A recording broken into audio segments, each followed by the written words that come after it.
dhalinyaro badan oo ku nool magaalada Hargeysa ayaa bilaabay in ay bartaan kaarateega xarun halkaasi laga furay. waxay sheegeen dhalinyaradaasi inay xaruntaasi ay ka bartaan akhlaaqda, kalsoonida iyo waliba istifaacista naftooda marka ay khatar soo wajahdo.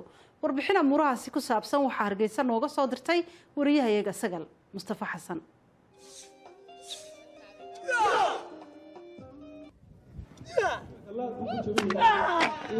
goobtani waa goob lagu barto ciyaaraha khatarta ama ciyaaraha laaga sare, kuwaasi oo dhalinyartu ay iskaga difaaci karaan isla markaasina siday noo sheegeen ama VOA u sheegeen ay isaga difaaci karaan dadka soo weerara iyagoo hal mar dhulka wada dhigaya dad 4 qof gaadhaya.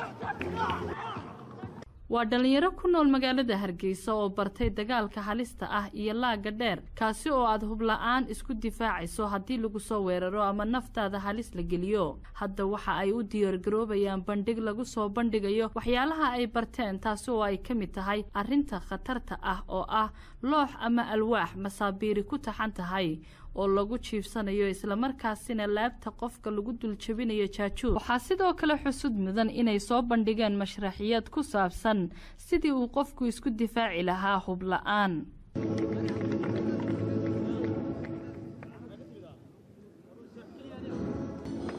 mawliid faarax axmed oo ah maamulaha goobtani lagu barto habka la isku difaaco ama tukwaandhada, waxa uu ka waramayaa darajooyinka ay kala leedahay iyo wadamada asal ahaan cilmigani lagu barto.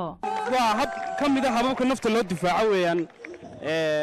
marxaladahay martana waxay leedahay grade la maro ilaa laastiliya ugu dambayso black beltigana waxaa ka sii dambeeya yani darajooyin qofka suunka loogu sii sameeyo ilaa qofku gaadho grand master uu gaadho. liibaan cumar xuseen oo ah ardayga ugu sarreeya ee gaadhay darajada suunka madow ayaa sheegay in tababarkani uu yahay mid naftiisa siinaya kalsooni buuxda, taasi oo uu khataro badan kaga hortagi karo. tikwaandhadu waa ciyaar aad muhiim ah u wanaagsan caafimaadkana. talabaadna waxay ku baraysaa akhlaaqda iyo saa dadka loo dhaqmi lahayd iyo weliba saa naftaada u difaaci lahayd haddii lagugu imaado. kolley haa way jiraan dad badan oo maanta de yacni aan dadka ixtiraamin tuug baa jirta, moobilada xadda waxaa jirta dad kaloo suuqyadaa gala. qof walba maanta waa isku dayan wax iga qaado deena iska difaac diyaar baan ahay. magaalada Hargeysa ayaa waxaa hore uga jiray goobo lagu ciyaaro jiimka isla markaasina ay dhalinyartu kaga maararoobaan waxyaabaha muqaadaraadka ah isla markaasina ay jidhkooda ku dhisaan.